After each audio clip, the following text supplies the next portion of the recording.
자, 오늘부터는 재성격을 보겠습니다. 재성격 중에서도 먼저 첫 번째 정제격을 볼게요. 자, 먼저 재성 일반론을 보면 우리가 이제 다 아는 거지만 재성을 분류할 때 우리가 정제와 편제로 나누죠. 자, 정제와 편제로 나누는데 그럼 뭐죠? 이 재성이라고 하는 것은 뭐죠? 나라고 하는 사주죠. 사주 일간이 극제. 내가 극하는 것을 재성이라고 그래요. 예컨대 간목이면 뭐죠? 목극토죠. 토면 뭐가 있어요? 기토가 있고 무토가 있죠. 그렇죠? 그다음에 예컨대 병화라고 하면 화극금이죠. 그러면은 경금과 신금이 있죠. 예를 들면 이 천간에 자 이걸 봤을 때 그러면 정제는 뭐냐? 저 정제는 일간과 음양이 다른 거죠. 그래서 음양이 다른 거. 자, 편제는 음양이 같은 거. 그렇죠? 자, 우리가 간목은 뭐죠? 양의 목이죠. 그러면 목극토, 기토는 뭐죠? 음의 토고, 이 무토는 뭐죠? 양의 토죠. 그러면은 자, 갑목과 기토는 뭐죠? 우리 각기합토라고 하죠. 자, 음양이 다른 거죠. 그래서 서로 좋아하는 거라죠. 남녀간에 좋아하는 것처럼. 그럼 이건 정제가 되는 거예요. 그러니까 갑목에게 있어서 정제는 기토가 되고 무토는 뭐죠? 음양이 같잖아요. 이거는 편제가 됩니다. 병화에게 있어서 자, 병화는 양의 화고 경금은 양의 금이죠. 화극금. 내가 극을 해요. 그러니까 경금이 재성이 되고 신금도 재성이 되는데 경금은 양의 금이기 때문에 양이기 때문에 이거는 편제가 되죠. 자, 신금은 뭐죠? 음의 금이죠. 그렇기 때문에 양과 음이기 때문에 이거는 뭐다? 정제가 되죠.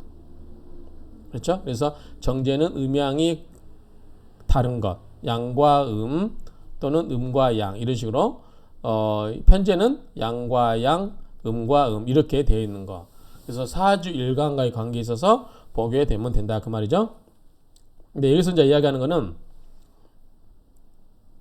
자 이렇게 우리가 정제 편제가 있는데 이거를 구분할 거냐 말 거냐. 재물이면 나한테 다 재물이 되기 때문에 좋은 거 아니냐. 예를 들어서 정제도 좋고 나는 편제도 좋다. 구별만 하지 말고 나에게 재물이 나한테 사주에 재물이 있다면 난 좋겠다. 이렇게 생각할 수도 있잖아요. 편제면 어떻고 정제면 어떠리. 우리가 통상적으로 이제 정제라고 하는 것은 뭐라고 그러죠? 우리가 바른 재물이기 때문에 우리가 이제 따박따박 월급처럼 우리가 정상적인 노동이라든가 일을 통해서 수고로움에 대한 대가가 되는 거죠. 올바른 재물이기 때문에 그건 뭐다? 그래서 이거는 우리가 이제 월급을 생각하시면 돼요. 월급은 뭐죠? 우리가 이 노동을 제공하고 우리가 이제 노동법상의 노무를 제공하고 급여를 받을 목적으로 일을 하는 자 이게 우리가 노동자예요. 흔히 말하는 노동자. 월급을 받기 위해서 그러니까 급여라고 하죠. 급여를 받기 위해서 노무를 제공하는 자. 노무라는 건 뭐예요? 우리가 노동이잖아요. 노동을 제공하는 자예요. 그러니까 월급은 우리가 노무를 제공하고 받는 수고에 대한 대가인 거죠. 그러니까 이게 많을 쓸까요? 적을까요? 통상적으로는 그렇게 많지가 않죠. 일반 급여자는. 그렇기 때문에 월급은 정기적인 그러한 정상적으로 노동활동에 의해서 벌어지는 돈이다라고 생각을 하시면 월급처럼 이거는 크게 갑자기 돈을 많이 벌 일도 없고 갑자기 돈이 나갈 일도 없죠. 우리가 예컨대 300을 받는다. 그러면 이 중에서 생활비 예컨대 250 쓰고 뭐 교육비랑 다 포함 쓰고 예컨대 50만 원씩 매월 저금한다. 그러면 1년 저금해봐야 600만 원이에요. 10년 저금해봐야 6천만 원이고 그렇죠? 100년 저금해야 6억인 거죠. 그러니까 이렇게 정상적인 노동을 통해서 우리가 받는 정제라고 하는 것은 그렇게 우리가 쉽게 횡재할 일이 없고 그렇다고 해서 이게 갑자기 우리가 소중하게 모은 재산이기 때문에 나가면 굉장히 아까우고 아껴 쓰고 근검하고 쓰죠. 아껴 쓰잖아요.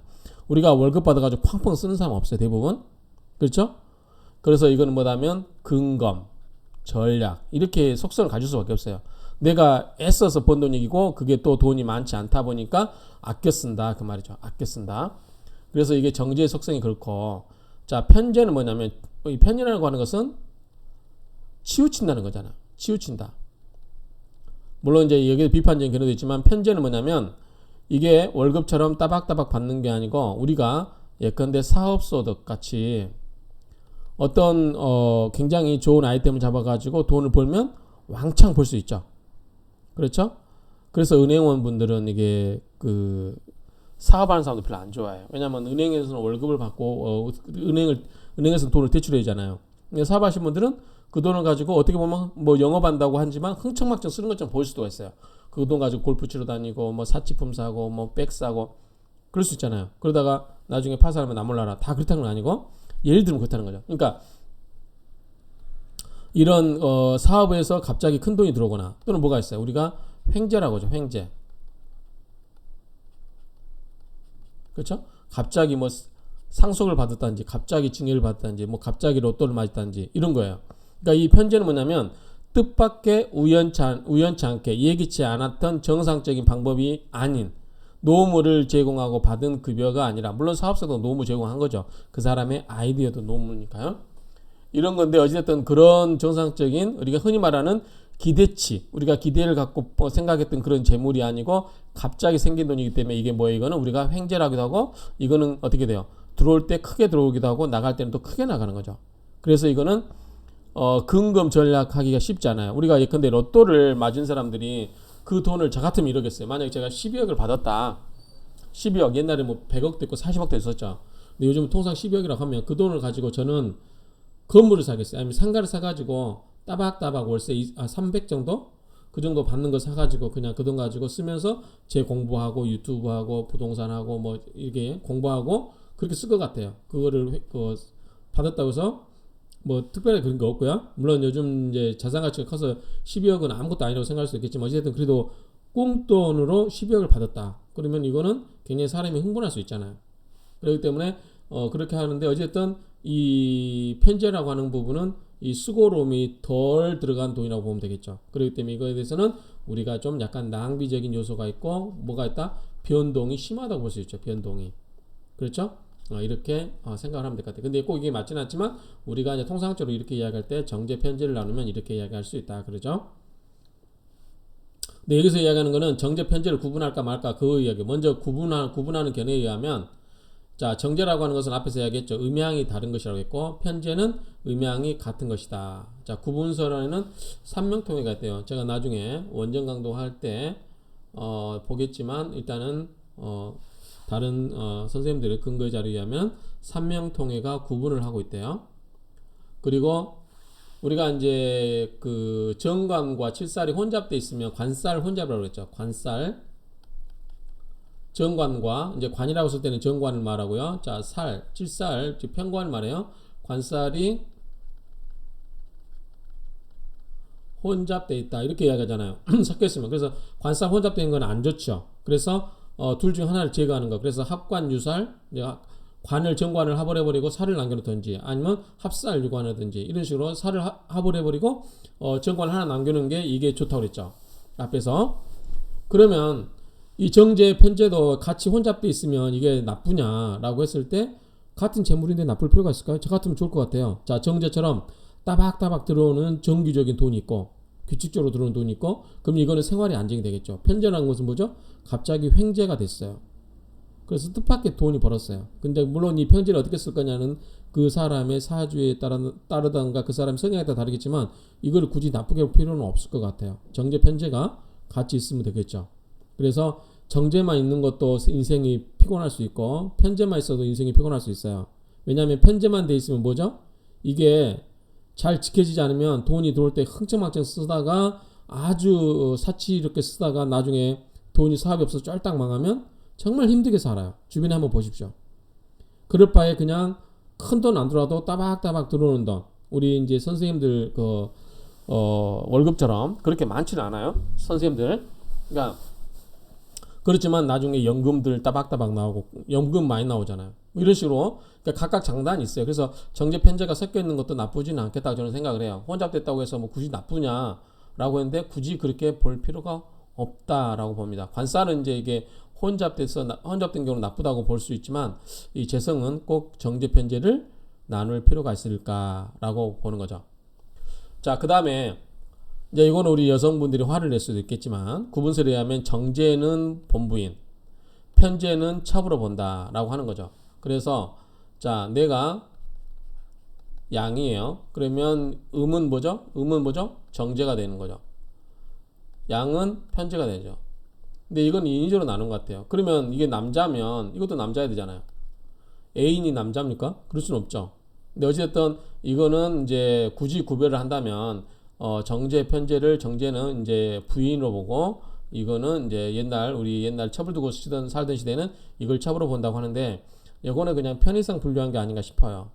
음양이치 따진다 말이 안 되잖아요. 남자가 양인데 여기도 양인데 그걸 받는 여자 중에도 그러면 왈가닥 같은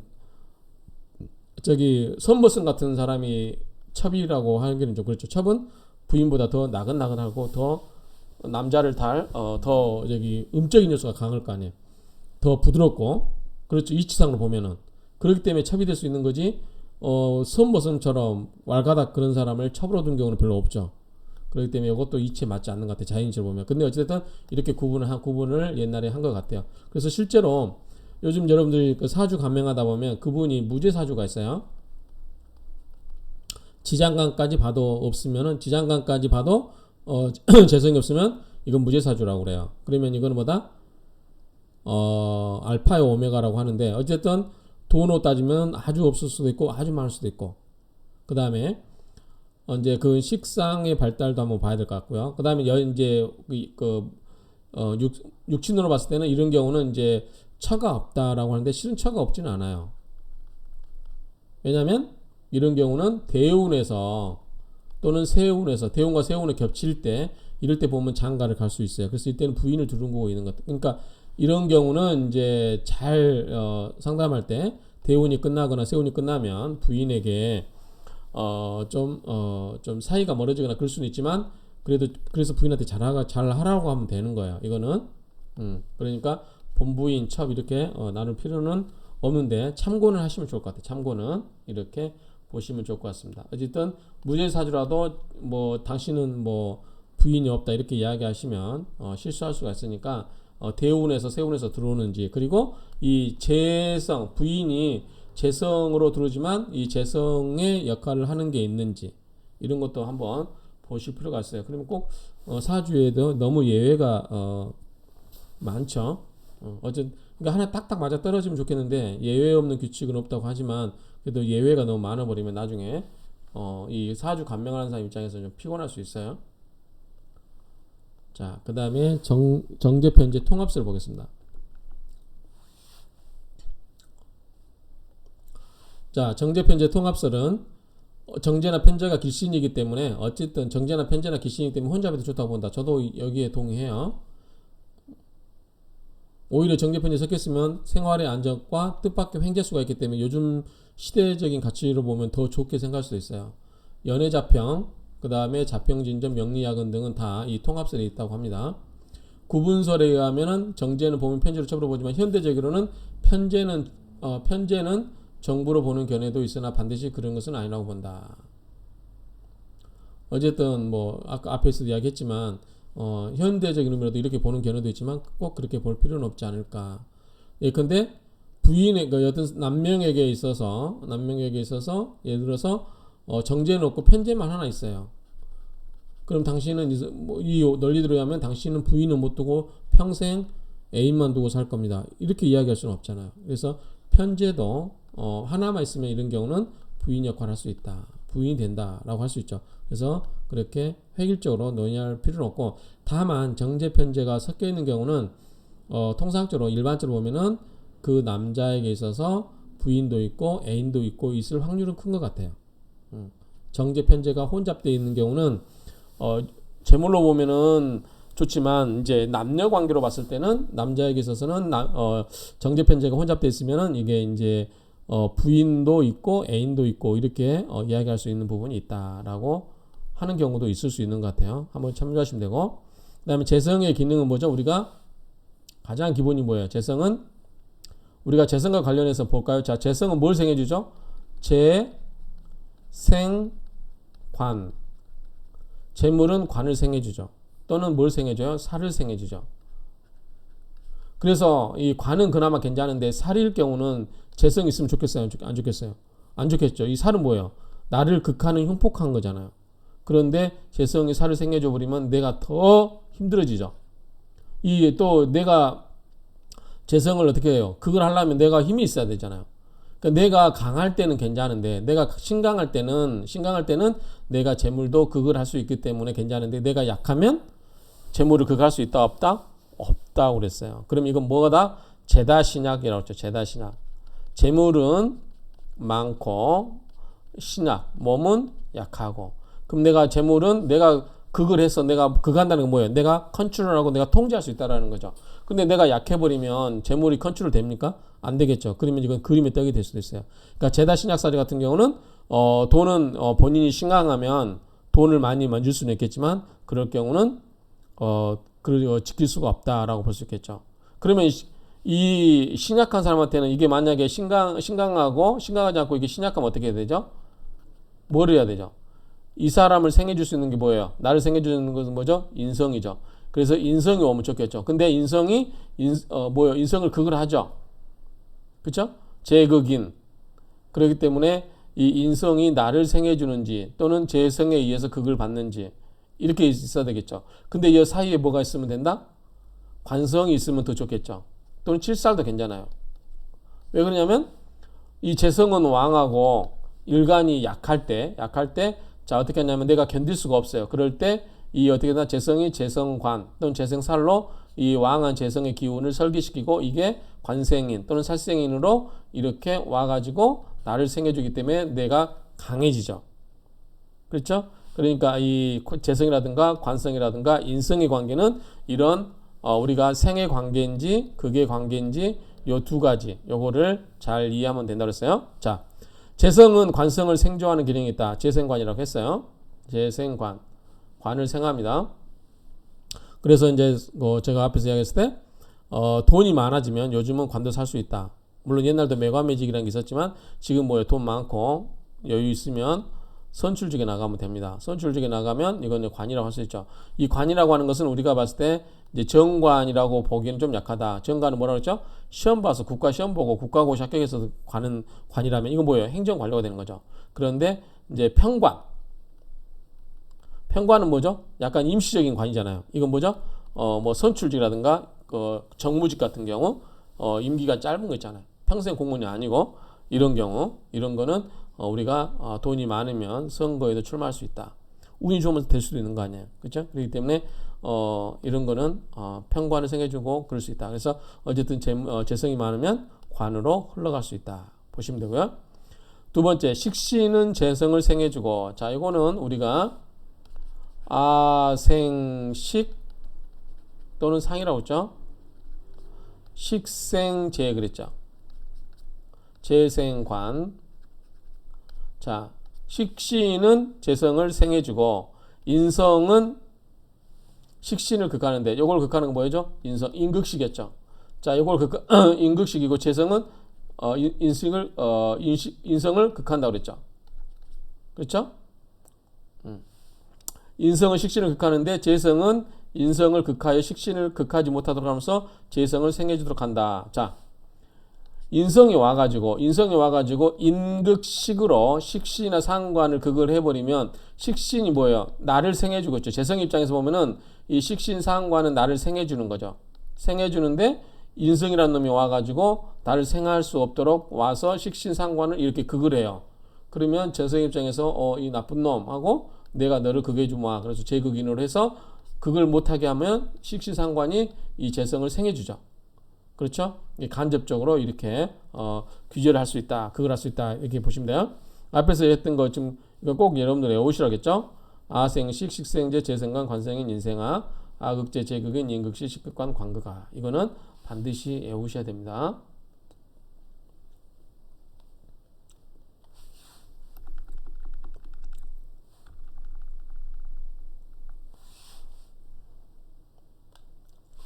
자, 제2의 천간의 투출 여부에 대한 논의가 있는데 천간에 투출되면 드러나게 되어 재물을 비견겁제가 겁탈할 수 있다. 자, 이거는 이 문제예요. 자, 우리가 천간과 지지가 있죠.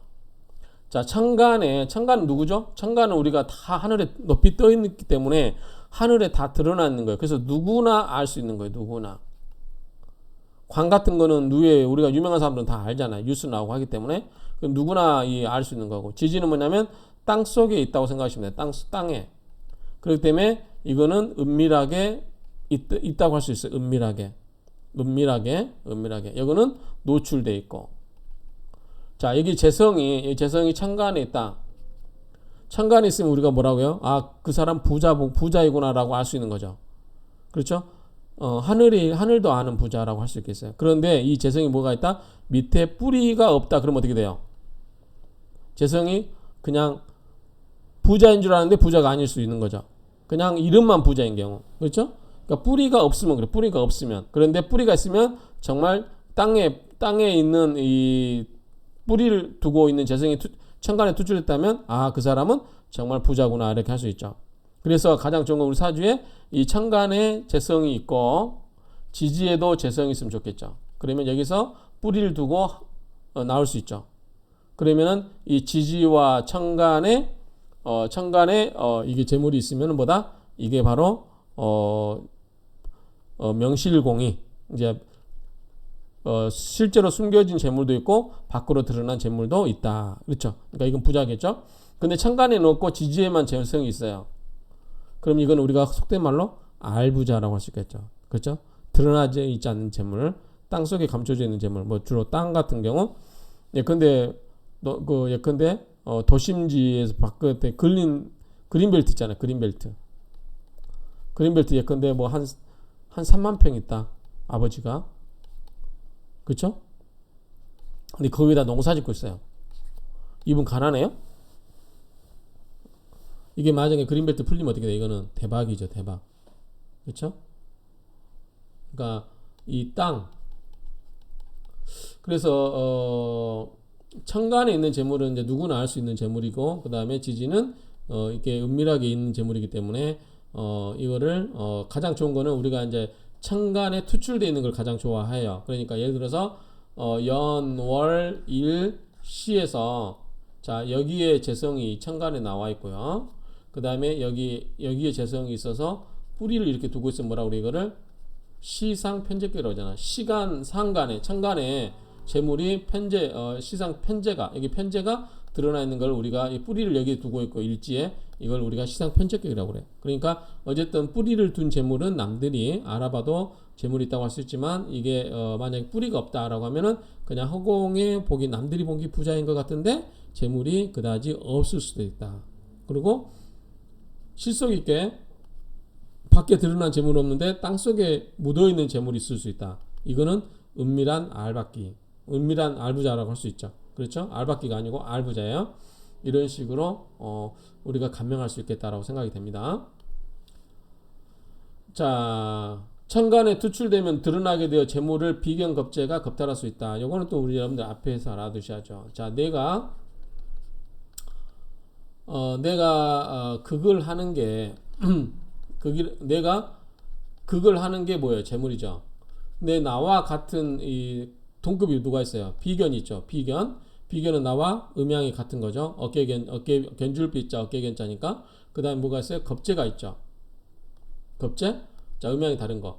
요것도 나랑 똑같이 극을 해요. 그렇기 때문에 재물을 비견과 겁재가 나랑 같이 나누어 가져요. 이 말이에요. 자, 비견 겁재가 겁탈할 수 있다. 이게 예컨대 내가 아까 말씀을 좀 내가 로또 한 12억, 15억 당첨됐다. 그럼 뭐예요?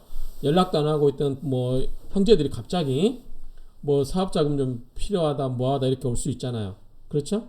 그렇듯이 나에게 갑자기 재물이 생기면 나의 형제들이 SOS 도움을 청할 수 있다. 그러죠? 어쨌든 비견겁제가 겁탈할 수 있다. 따라서 천간에 투출되어도 재를 겁탈할 수 없도록 비견겁제를 극하는 관이 있으면, 자, 그러면 이건 뭐죠? 이거를 쳐야 되죠. 이걸 칠 수 있는 건 뭐야? 살이 오면 더 좋겠죠. 관이나 살. 그럼 뭐다?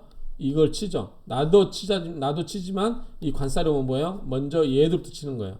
그러면은 이 재물을 나 혼자 온전히 가질 수 있겠죠. 내가 온전히 재물을 차지할 수 있어요. 이 관이나 살이 와서 비견이나 겁재를 극해 주면 내가 온전히 내 재물을 가질 수 있다. 그 말이죠. 비견 겁재를 극하는 관이 오면 된다. 자, 이런 경우 심요점 진수하면 중앙의 관청에 창고에 보관하는 재물은 겁탈당할 수가 없다라고 한다. 이게 무슨 말이냐면 이 말이에요. 관이 뭐예요? 관은 옛날로 말하면 관청의 관청.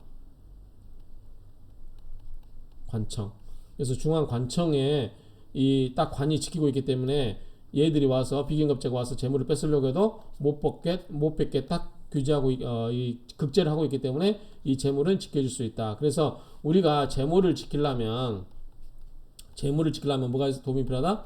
관성의 도움이 필요해요. 그렇죠? 여러분들이 재산이 지켜지려면 뭐예요? 여러분들 부동산 우리가 등기부 하죠. 등기부. 자, 가장 여러분들이 요즘 핫한 부동산에 대한 여러분들의 권리를 어떻게 증명을 해요? 이게 뭐죠? 등기를 하잖아요. 등기를. 그렇죠? 등기. 그래서 이 등기는 누가 해줘요? 우리가 관에서 하죠. 등기소. 예컨대 서울 같으면 서울지방법원이 운영하는 등기소에서 여러분들의 권리를 등기로 해서 증명을 해요. 등기로. 어쨌든 이 관이 여러분들 재산을 지켜줄 수 있다. 분쟁이 생기면 법적인 판단을 하는 거죠. 어쨌든 관이 여러분들 재물을 지켜준다라고 이렇게 이야기를 하시면 될 것 같아요. 옛날에 했던 뭐 중앙의 관청에 창고에 보관하는 재물은 겁탈당할 수가 없다라고 하는 것도 뭐 다 같은 일맥상통한 얘기입니다. 자, 여기까지 하겠습니다.